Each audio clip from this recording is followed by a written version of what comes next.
Testigo ocular. Hoy presentamos El caballo.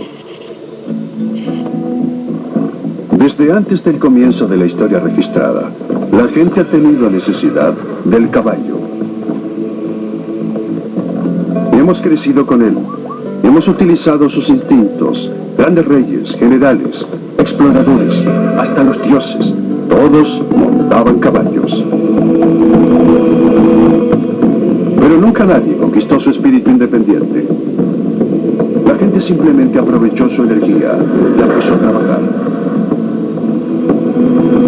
El caballo, sus poderosos y perfectos movimientos siempre nos han cautivado. El rey supremo y salvaje de la velocidad, el caballo.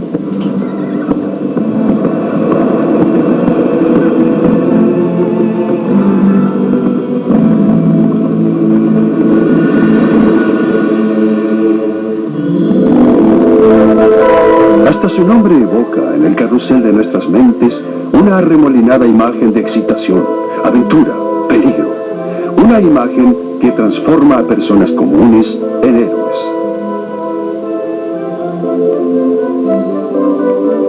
Fue un caballo que elevó a Paul Revere de simple artesano a leyenda viviente. Una noche de abril en 1775, pidió prestado el caballo de un vecino y galopó a través del estado de Massachusetts para avisar que soldados ingleses marchaban por las tierras. Su advertencia temprana les dio tiempo a los americanos para prepararse para la primera batalla de la Guerra de Independencia. El caballo está perfectamente equipado para viajes largos como ese. Eso requiere fuerza, vigor y velocidad. Es el quinto animal terrestre más veloz, pero gana medallas de oro en las carreras de larga distancia. Un chita puede acelerar casi 2 veces más rápido, pero en largas distancias el caballo siempre gana. La clave del éxito maratonista del caballo puede hallarse en su pariente salvaje, la cebra. En las áridas planicies de África Central, las cebras corren 100 kilómetros para encontrar la lluvia que han divisado en el horizonte. Donde hay lluvia, hay alimento. Caballos salvajes como estos Camargue no necesitan correr para encontrar alimento, pero igual tienen los mismos instintos que la cebra, ya que descienden del mismo antecesor. Hace 55 millones de años, el primer caballo no era más grande que un perro pequeño.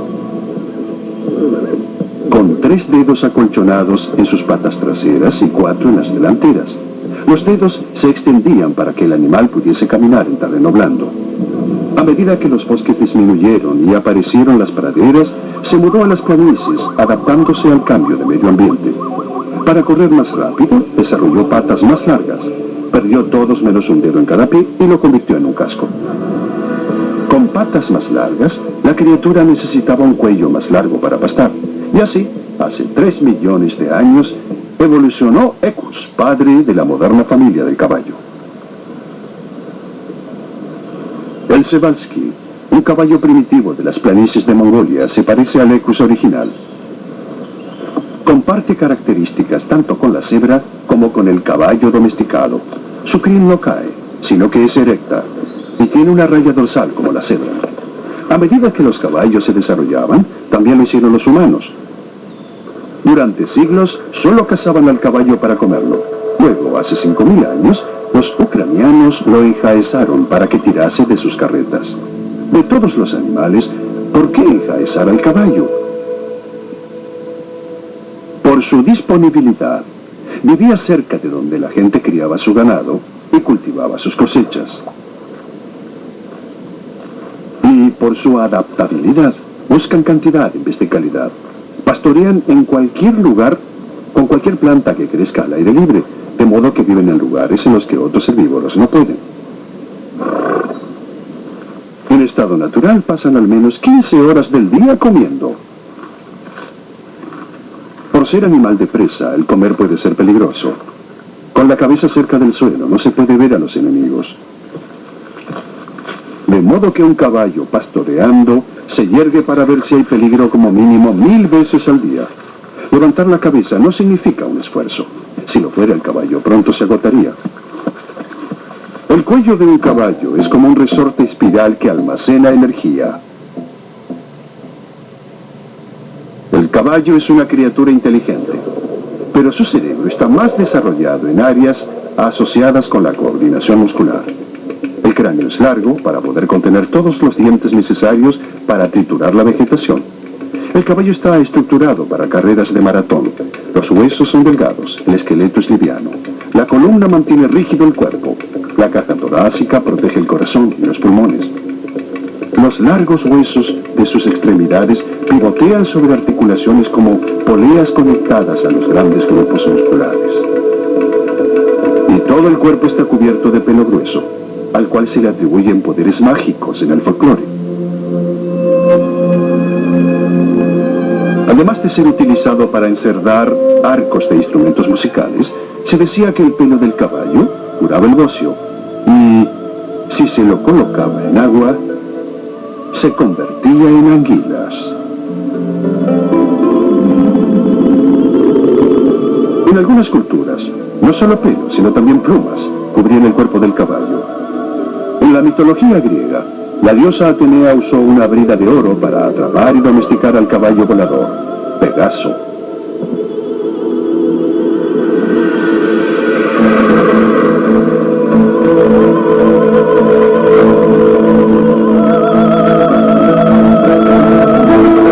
Y así fue como los hombres atraparon, mantuvieron y adaptaron a miembros de la familia del caballo para satisfacer sus variadas necesidades. En la antigua Roma, las mulas y los burros eran utilizados para acarrear equipos. Eran vitales a los grandes emperadores como Julio César, y debido a que eran valiosos, se volvieron muy costosos.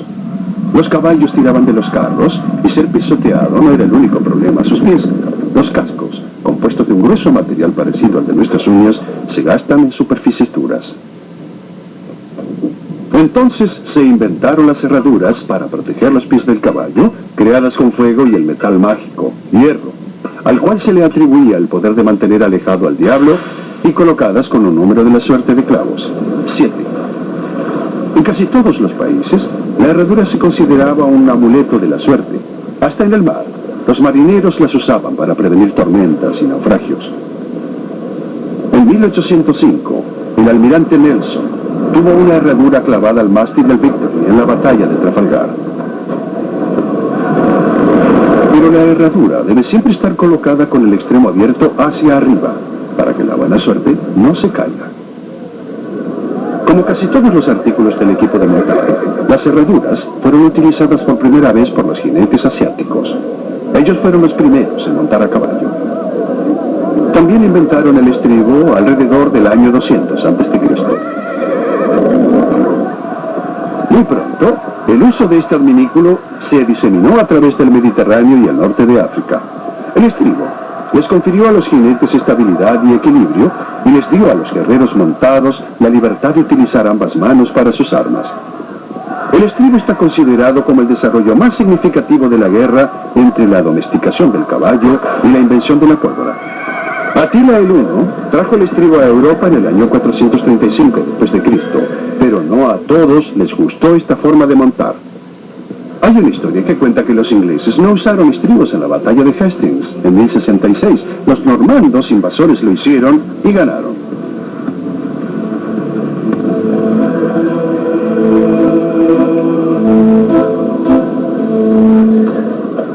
El triunfo y la maestría máxima del jinete oriental fue la caballería de Genghis Khan. En el siglo XIII, durante un periodo de 50 años, los grandes Khan, Genghis y su nieto Kublai, conquistaron el más grande imperio que el mundo había visto. Su lema era: el placer más grande de un hombre es vencer a sus enemigos. Un placer que lograban en caballos que no eran más grandes que ponis. Los caballos que montaban se llamaban de sangre caliente o de pura sangre. Pequeños, pero veloces.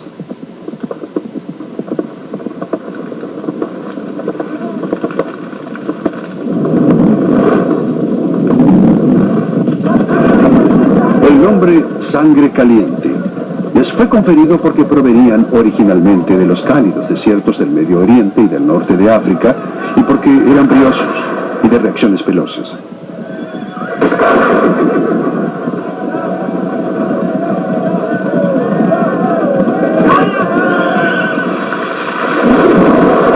Los creadores llaman a los caballos de las tierras boscosas del norte de sangre fría, Nada que ver con la temperatura de la sangre, solo con el origen y el temperamento del caballo.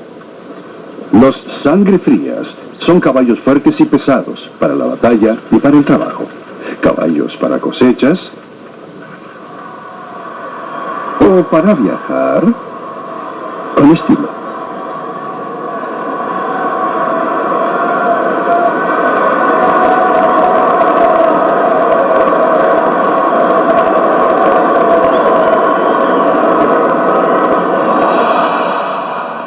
Los de sangre tibia son una mezcla entre estos dos, generalmente mansos. Los caballos deportivos, a excepción de los de carrera, son de sangre tibia. La crianza se ha vuelto tan avanzada que se pueden hacer caballos a medida. La mayoría de los caballos modernos son criados a partir de un cóctel de razas, y el origen de la palabra cóctel proviene en realidad de la cría de caballos. La frase un caballo cóctel se refiere a un caballo cruza con un rodón, en inglés Dovetail, que tiene una cola parecida a la de un gallo joven, en inglés cockerel.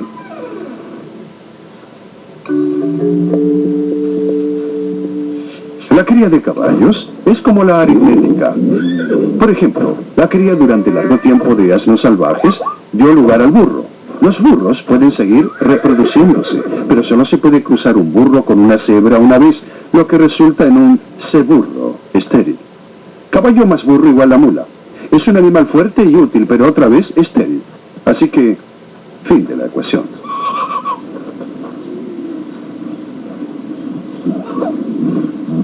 Cuando se trata de reproducirse, hay algo de verdad en la frase de ser terco como una mula. Cuando se la deja en libertad, la naturaleza se reproduce siempre. Y presenciando el nacimiento natural de un caballo doméstico, podemos comenzar a comprender los instintos que gobiernan la supervivencia de su pariente salvaje. En la vida natural, la familia de los caballos es más vulnerable en el momento del nacimiento. Tan pronto como nacen las crías, deben poder defenderse solas, incluso frente al peligro. Los potrillos pueden ver y correr dentro de la media hora que sigue a su nacimiento. Deben aprender a reconocer de inmediato a su madre, tanto por la vista como por el olfato. El lazo desde el nacimiento significa que cada potrillo ha impreso en su mente casi instantáneamente una imagen de su madre.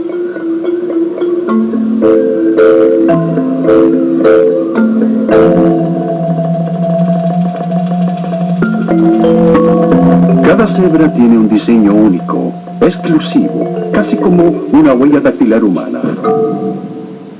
Las rayas de la cebra conforman una de las pieles más atractivas y distintivas de todo el reino animal. ¿Son rayas blancas sobre fondo negro o rayas negras sobre fondo blanco? La pregunta sigue en pie. ¿Por qué las cebras tienen rayas?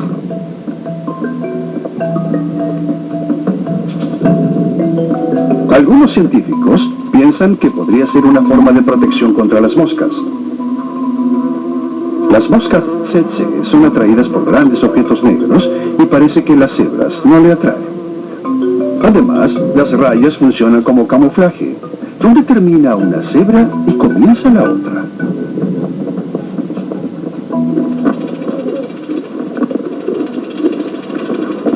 Los depredadores que solo ven en blanco y negro encuentran difícil elegir una víctima individual de la manada.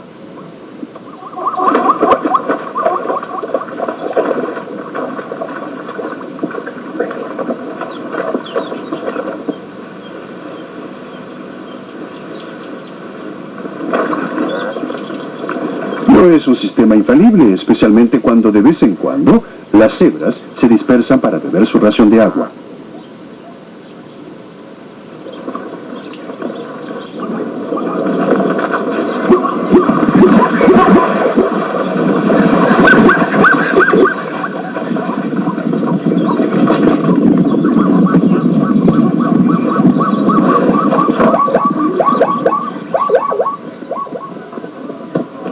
Este no es un caballo loco. Es una criatura tratando de deshacerse de su depredador. El potro bronco está simplemente siguiendo sus instintos naturales. Si un hombre tratase alguna vez de montar una cebra, daría un paseo igualmente agitado. Como todos los caballos, las cebras usan sus cuerpos para comunicarse con las demás. Observando cómo se comportan sus primas salvajes, Tal vez podamos comenzar a interpretar los mensajes que nuestros amigos del establo están tratando de comunicarnos. Cada músculo, cada movimiento transmite un mensaje, desde la más mínima contracción de las orejas que expresa aburrimiento o enojo, hasta las inequívocas y desafiantes sacudidas de la cabeza. Y cuando usted cree que lo muerden por mantenerlo limpio, siéntase halagado. Está siendo aceptado como uno de la familia. El acicalamiento mutuo como este fortalece los lazos de la manada. No solo con esta práctica se deshacen de los parásitos indeseados, sino que también les reduce el ritmo cardíaco y ayuda al caballo a relajarse. Los caballos se necesitan unos a otros, no solo para espantar a las moscas, sino para sobrevivir en los medios naturales. Cuanto más ojos y oídos haya para estar alerta a la llegada de depredadores, más tiempo hay para comer, beber y descansar. Dada la oportunidad, como con estos caballos silvestres, todos los caballos revertirían a la vida de manada. Los padrillos mantienen junta a la manada, uniendo a los individuos desde atrás con una postura de conducción. Esta forma de control es utilizada por las personas. La mayoría de los caballos corren juntos. Tal vez consideran a quien los agrupa como el padrillo. Cuando los caballos huyen del peligro, los instintos de manada preponderan y tienden a mantenerse juntos. ¿Por qué entonces algún caballo querría ganar una carrera? Ciertamente ninguno querría ser el último. Un remolón al final de un grupo es más probablemente el elegido por el depredador. Pero estar al frente de la manada es también una posición vulnerable y solitaria, así que, ¿por qué hacerlo? ¿Qué hace de un caballo veloz un ganador? El jinete. El caballo responde a los comandos del jinete presintiendo su urgencia. Y la fusta, como la hiriente garra de un depredador en el lomo del caballo, refuerza la necesidad de escapar a gran velocidad. Así que mientras el caballo corre por su vida, el hombre se dirige hacia el dinero o hacia la agencia de apuestas o a la sombrerería, si es que quiere ir a las carreras. Durante cientos de años, la alta sociedad se ha congregado para ver y ser vista en las carreras.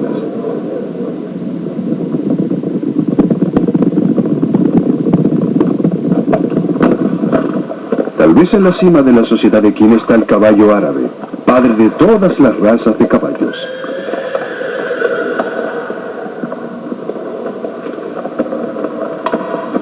El emperador Napoleón siempre elegía sementales árabes, no solo por su fuerza y su velocidad, sino también para elevarlo a nuevas alturas, ya que, al verlo en su caballo, nadie adivinaría que el hombre medía solo 1,5 metros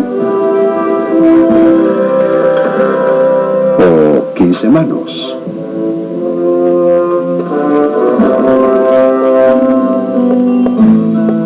La altura del caballo es medida en manos, desde el extremo del casco hasta el punto más alto de su lomo, conocido como la cruz.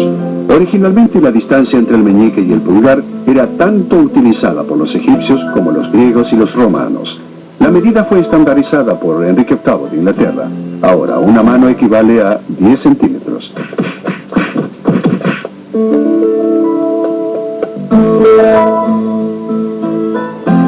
La raza más grande de caballos es la Shire, que mide más de 18 manos, mientras que un pequeño pony como este, Shetland, mide solo 10.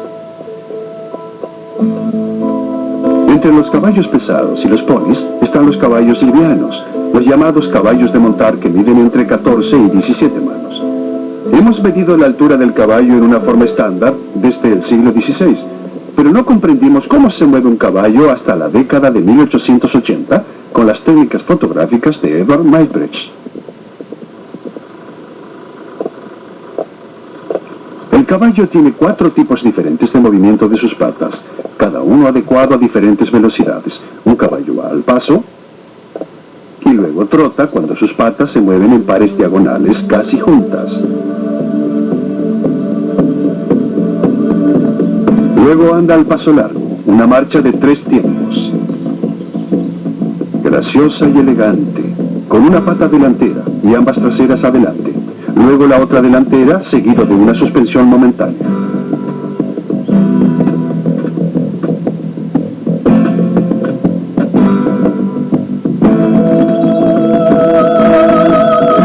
Finalmente, galopa, una marcha en 4 tiempos, y parece volar en el aire como su mítico ancestro, Pegaso.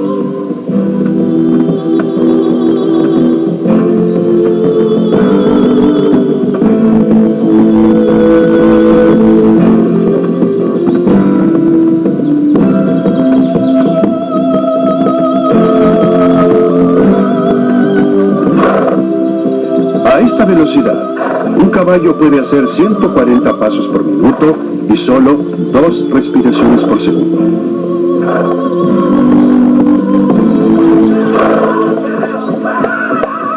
Cuando se piensa en caballos, se piensa en el salvaje oeste americano. Sin embargo, los caballos se extinguieron en Norteamérica hace 10.000 años. No había caballos hasta que los europeos reintrodujeron el caballo domesticado en el siglo XVI. ¿Y qué efecto? La llegada del caballo cambió todo el mundo espiritual y emocional de los nativos americanos y llevó un estilo de vida totalmente nuevo a las planicies de América.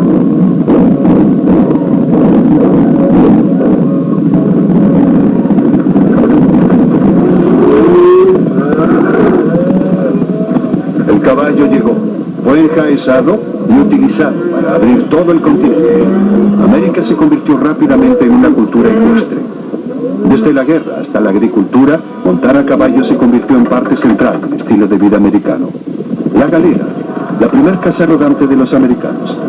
La tendencia hacia la locomoción a caballo corrió como reguero de pólvora.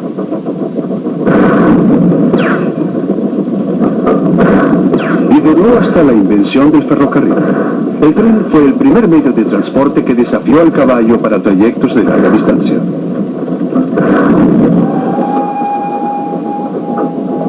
En efecto, para algunos nativos americanos, la asociación era tan fuerte que el tren se conocía como el caballo de hierro. De la misma forma, los primeros automóviles eran denominados carros sin caballos. A pesar de que el auto ha preponderado sobre el caballo, los motores aún son medidos en caballos de fuerza. James Watt inventó el término, pero su definición ha cambiado con los años. Hoy, un motor de 2 caballos de fuerza en realidad hace el trabajo de 3 caballos, de modo que conducir una Ferrari de 300 caballos de fuerza es como tener 450 caballos en el motor. El rol del caballo ha disminuido como medio de transporte, pero no como forma de entretenimiento. Los espectáculos que combinaban actos con caballos, acróbatas y sombras chinescas, eran un éxito rotundo y viajaban por todo el mundo. En efecto, la arena del circo fue diseñada para los caballos. Fue la disciplina del caballo la que ayudó a crear el circo y el deporte llamado dressage, tan noblemente demostrado aquí en la famosa Academia Francesa de Equitación.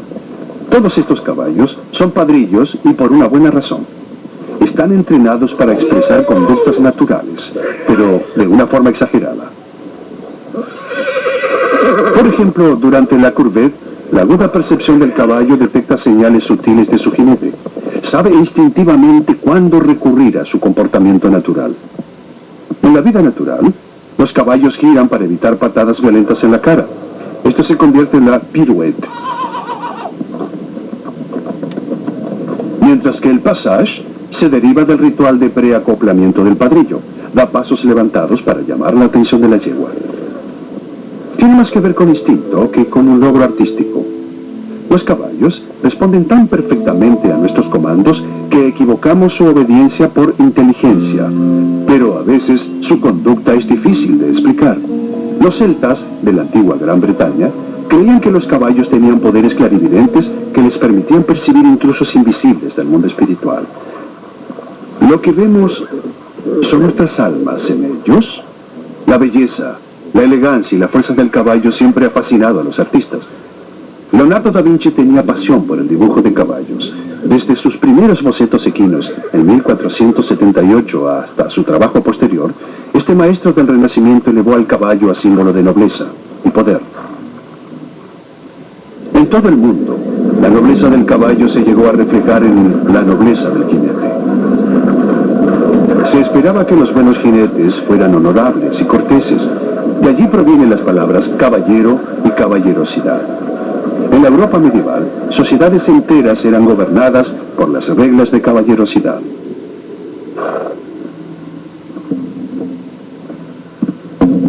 Y en tiempos de paz, los caballeros realizaban las justas en los torneos en donde exponían sus habilidades, su coraje y su caballerosidad. Hoy las reglas han cambiado, pero la tradición continúa.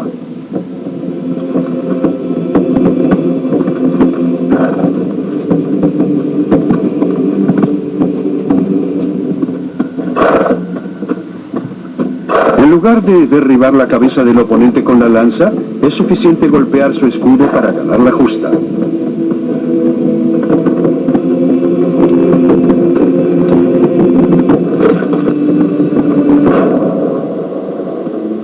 Ya no más una lucha a muerte, pero aún es un juego de coraje, habilidad y honor.